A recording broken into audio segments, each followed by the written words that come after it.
nama saya Vika Desilaraswati.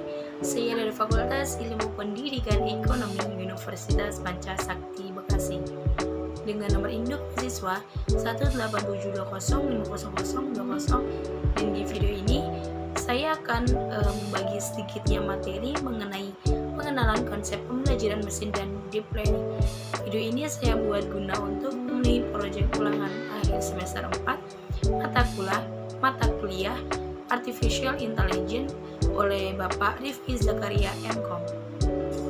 Dan di sini kita langsung ke dalam materi mengenai kecerdasan buatan. Nah, kecerdasan buatan atau Artificial Intelligence yang sering kita kenal dengan AI adalah simulasi dari kecerdasan yang dimiliki oleh manusia yang kemudian dituangkan lalu dimodelkan di dalam bentuk mesin yang di dalamnya ada banyak program agar bisa berpikir seperti halnya manusia.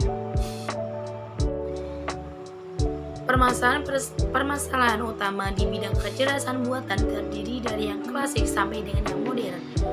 Ada 5, yaitu pertama adalah planning. Nah, planning diberikan dari yang start state sampai dengan goal state. Jadi agen harus dapat merencanakan sekuensi aksi untuk merubah start state menjadi goal state. Contohnya yaitu permasalahan planning dalam merencanakan rute perjalanan dari kota A sampai dengan kota B. Bisa jadi saat merencanakan sekuensi aksi ada kendala yaitu yang harus dioptimasi. Nah, yang kedua yaitu representasi pengetahuan, yaitu merepresentasikan pengetahuan dalam bentuk formal.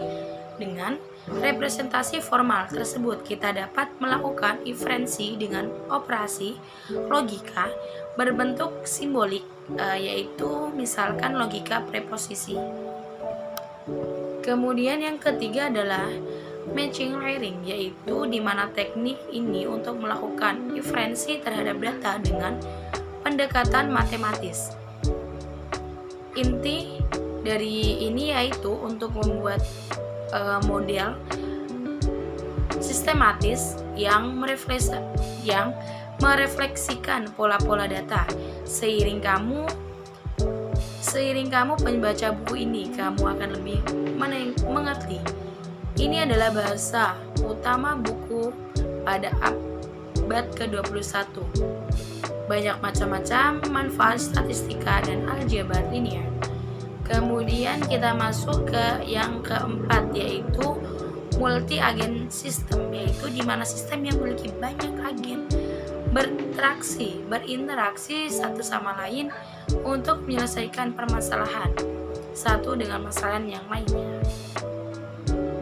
Dan yang kelima yaitu dan lain sebagainya, yang mengacu pada topik Conference Association for the Advancement of Artificial Intelligence atau AI. Kemudian di sini ada machine learning, yaitu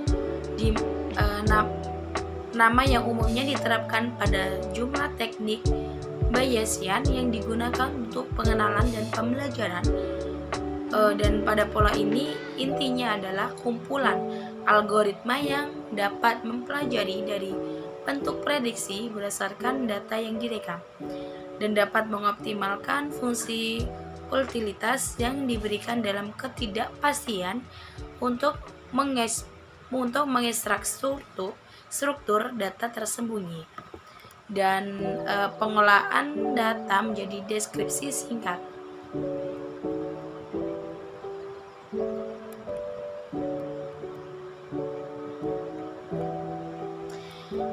Dan machine learning ini sering digunakan juga untuk memprediksi hasil di mana mendatang berdasarkan data historis. Misalnya, perusahaan menggunakan machine learning untuk memperbaiki beberapa banyak produk mereka yang akan dijual pada kuartal fiskal berdasarkan demografi tertentu atau dipikirkan profil pelangganan nama yang dimiliki kemungkinan tertinggi untuk merasa tidak puas atau paling setia pada merek Anda.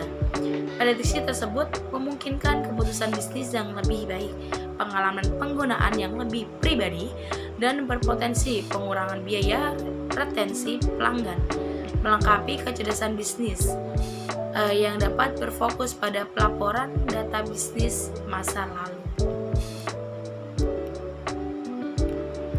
Kemudian di sini kita masuk ke dalam deep learning. Deep learning adalah cabang dari machine learning yang melibatkan algoritma berlapis dalam upaya untuk memahami data secara lebih baik. Nah, algoritma ini tidak lagi terbatas untuk membuat rangkaian hubungan yang dapat menjelaskan seperti halnya rekreasi yang lebih mendasar. Nah, maupun sebaliknya. Deep learning ini tergantung pada lapisan algoritma atau non-linear untuk merepresentasi terdistribusi yang berinteraksi berdasarkan serangkaian faktor.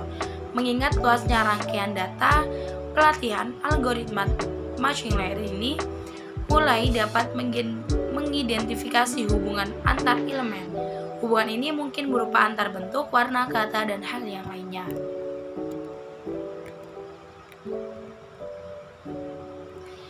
Dan dalam machine learning dan kecerdasan buatan, kekuatan deep learning ini berasal dari kemampuan sistem untuk mengidentifikasi lebih banyak lagi hubungan daripada yang dapat dikodekan secara praktis untuk manusia dalam perangkat lunak, atau hubungan yang bahkan mungkin tidak dapat dilihat oleh manusia. Secara pelatihan yang memadai, hal ini memungkinkan jaringan algoritma untuk mulai membuat prediksi dan interpretasi data yang kompleks. Nah, cukup itu mungkin isi dari video saya. Kurang lebihnya saya mohon maaf. Assalamualaikum warahmatullahi wabarakatuh.